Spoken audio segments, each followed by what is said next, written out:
there, the Bitcoin which was called The Greatest Library. At the end of the show, he spent the second half of the show talking about Noster and talking about applications. I forget what it was called. I think it's called Alexandria. So I want you to listen to the show. I'll give kind of a quick, brief summary of it here. But there's this new thing called Alexandria. And what that attempts to do is take people's notes, like your thoughts, whether you use an Evernote, just notes on your phone, take your notes, compile it into like a collection. And using relays, that's why I said that Noster is the information version of Bitcoin to money. Because using relays, if you think about what Bitcoin is, the reason why Bitcoin is so powerful is because every 10 minutes, or every time a new block is mined, that updated ledger gets broadcast out to every single person running a Bitcoin node across the world, which is huge. And you know, one thing that I've been thinking about lately is that I wish that there was a way where you could use something like that. There was like another token, and I hate tokens, but I wish that there was something you could do there where you could pay just a fraction of the cost of Bitcoin to put whatever document, whatever picture, video you want onto this blockchain similar to Bitcoin, and it would get broadcast out. But then I was thinking, like, that's essentially what Noster is, because it uses relays just like Bitcoin uses the nodes to broadcast out to the whole world. Noster uses relays. So it's impossible to take this down. And so this new application, I believe, is called Alexandria. And this was a library back in ancient Egypt. Okay. So it was called the Alexandria Library, and it was burnt down. So I just want you to just think here for a second. Ancient Egypt, think about the pyramids, think about all this information that we had that was gone through history because of fires. And the Alexandria Library wasn't the only one that was burnt down. There's been a ton of different libraries that have burnt throughout the years with all that information just disappearing. But if you think about how different the world would look today if that library hadn't burned down and we have access to all that information. Because if you're somebody like me who believes that we had way more information back in thousands of years ago in ancient Egypt than we do today, think about how different our lives would be today had that library not burned down. And so the point of this new client called Alexandria is that it attempts to do the same thing. It attempts to preserve the information, the thoughts, the everything that we have, to preserve that. In any case of a fire, you could have a fire. It just removes the centralization, the single point of failure. That's what Bitcoin does. And that's what Noster is doing as well. So I just think that if you think about that, think about how different the world would look today if we actually had access to that information, not only from a couple hundred years ago, but a couple 100,000 years ago, and how advanced they were. Think about the pyramids. How were the pyramids built with the abilities, the tools that they had back then? There was so much information that's been kept from us through the years. And now that we have these relays and Bitcoin and Noster, the only thing that could destroy that now, I think, would be an entire wipeout of Earth, which is a pretty good place to be. So I think that this point, these are the days here where everything's going to change going forward. We're never going to go back to a world where they had the ability to change history. And that sounds great in theory, but the implications of that going into the future and being able to preserve our thoughts, our knowledge, our technologies far into the future is going to help us advance. And, you know, that has to do with energy, nuclear, all these different things that we're just kind of scratching the surface with. But now that we have the ability to preserve this information, that's going to change the history for the better going into the future. And the people, I think that are really, the most people are just completely sleeping on this, how important this is for our civilization. It's incredible. It's so incredible to me. And the price can do whatever the hell it wants. I actually hope that it drops further, because then we can get more Bitcoin.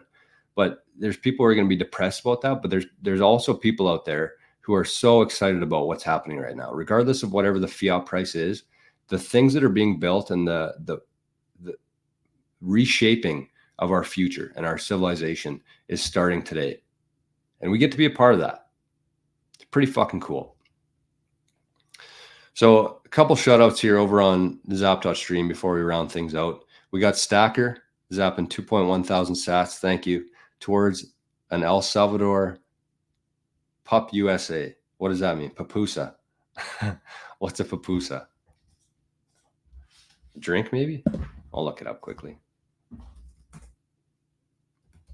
Hope it wasn't a typo, but I don't think it was. Ooh, it looks pretty good. What is this? Papusa. Let's check this out. Oh, where do we go? How do I add this now? Get out of here. What is a papusa?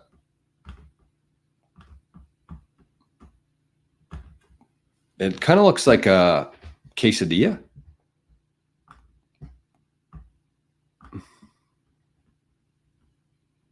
So a pupusa is a thick griddle cake or flatbread from El Salvador, made with cornmeal or rice flour, similar to the arepa. And El Salvador has been declared the national dish and has a specific day to celebrate it.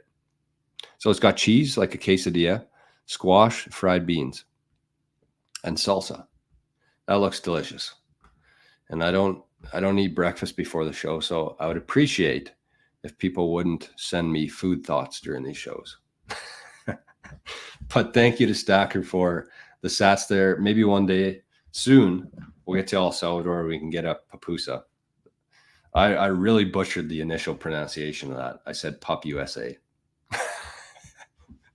But I think it's just because it's July 4th that that pronunciation came out. So we got Django also says the German government is deliberately ruining our country and may soon have to immigrate. Yeah, it's tough to see, honestly. Very tough to see. But I mean, things could be worse. You could be in Canada where they actually have no Bitcoin, no gold, and you have a guy like Justin Trudeau still in charge for some strange reason. Bodhi says, I may be wrong, but the Coptic Church originated in Alexandria. You could be right. I don't know. Like I said, I've listened to that episode 5 times now.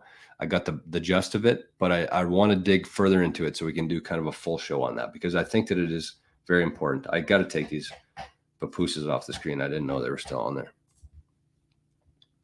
And Noah says, wow, Jorah, another simulation event. I looked up the Library of Alexandria, and guess what? It was taken off the 7 wonders of the ancient world list. I wonder why. I wonder why it was. So there's been many examples of that through history, of things being burned. And we never had the ability to capture that information anymore and preserve that information.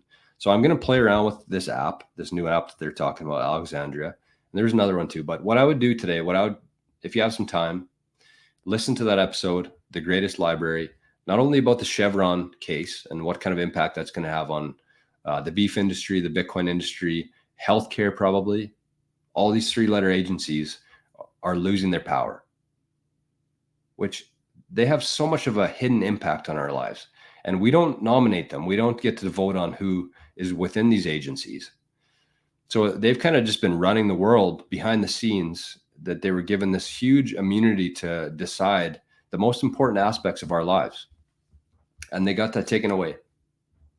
June 28th, 2024, that was stripped. And then they talked about the Alexandria and the importance of preserving history and people's thoughts. And the one thing that I thought of here, this is kind of, sorry, I always say we're going to end the show, but the one thing that I thought of here, and this, we might have to repeat this in a couple of weeks once I fully comprehend everything here. But if you think about quotes throughout time, you think about Mark Twain, you think about Oscar Wilde, you think about all these guys, and going even further to that, like Marcus Aurelius, the ancient history. Think about this. If instead of just writing down their thoughts, and it had to be basically telephoned throughout time, and different interpretations were made of it, and different people claimed the quote, if you could actually, now you have a public key and a private key pair. And that's going to be big, because imagine if now Oscar Wilde, he put out a thought. Okay. And now that we have the ability to, that's going to be preserved in time stamped, accurately given back to him, given credit to him. But furthermore, in 100 years from now, in 200 years from now, people can go back, look at his writings, and you can actually send Bitcoin to that. So let's say that now, and this is kind of just like really out there thinking, I think, but it's going to happen. But think about now, instead of like your normal will, where you're passing on your bonds, your portfolios, your real estate, all the stuff, and it's now going to include things like your Noster key. Because think about that. In 100 years from now, I write something and I preserve that Noster key, and people can always go back and look at, I was saying Oscar Wilde, but let's use a realistic example now of me. So in 100 or 200 years from now, somebody can come back, look at my thoughts, my writings, my posts, and they can actually send Bitcoin. And my family's going to be able to preserve that account, restore it. And people can 100 years from now, 200 years from now, send Bitcoin to that, which will go towards my family. It's like the new version of royalties, of thoughts, which is fucking crazy to me. So crazy to me. So that's pretty cool, because imagine if now you could go back and read Mark Twain, read Oscar Wilde, read all these Marcus Aurelius, if their family still had control of that, the thought, not control of it, but like the royalties, they were still able to benefit from their family, somebody in their family having such thoughts. You can go back, and they're always going to be able to get the benefit from that.